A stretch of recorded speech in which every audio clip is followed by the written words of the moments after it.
আমার নবী তো জান্নাতের খাবার খেতে পারতেন, কিন্তু নেন নাই।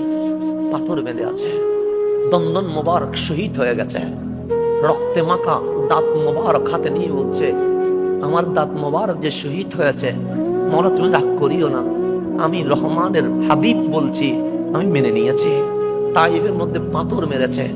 সৈয়দুনা জায়েদ বলে, আমি অবাক হয়ে গেছে, কারণ আমাদেরকে পাথর মারলে পাথর টাচ করে পড়ে যায়, কথা ঠিক না?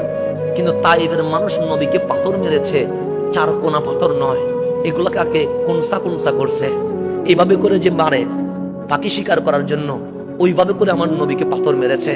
সৈয়দুনা জায়েদ বলছে, পাথর মারছে আর আমি দেখতে পাচ্ছি নবীর পিঠ মোবারকে তীর যেরকম ঢুকে যায়, পাথরগুলো এরকম ঢুকে গেছে।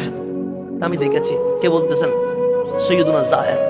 পাথরের বেতার চোটে আমার নবী পড়ে গেলেন খেজুর বাগানে। সৈয়দুনা জায়েদ বলছে, আমি যখন পাথরগুলো পিঠ থেকে বের করছিলাম, তখন দেখতে পাচ্ছি এমন ভাবে রক্ত মোবারক বের হচ্ছে যেন নদীর পানির স্রোত শুরু হয়ে গেছে। আমার রাসূল বেহুশ হয়ে পড়ে গেছে।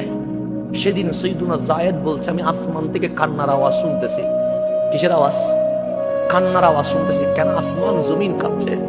আমি যখন রাসূল হুঁশ ফিরে আসলো, আমি ডাক দিয়ে বললাম, নবীর এখানে তো কেউ নাই, আসমান থেকে কান্নার আওয়াজ আসছে। আমার নবী ডাক দিয়ে বললেন, মানুষ আজকে না কাঁদলেও আজকে জিবরিল, মিকাইল, ইসরাফিল, আজরাইল হয়ে আসমান জমিনের সকল ফেরেশতা আমি নবীর মহব্বতে কান্নাকাটি শুরু করে দিয়েছে। এটা ছিল রহমতুল লিল আলামিন।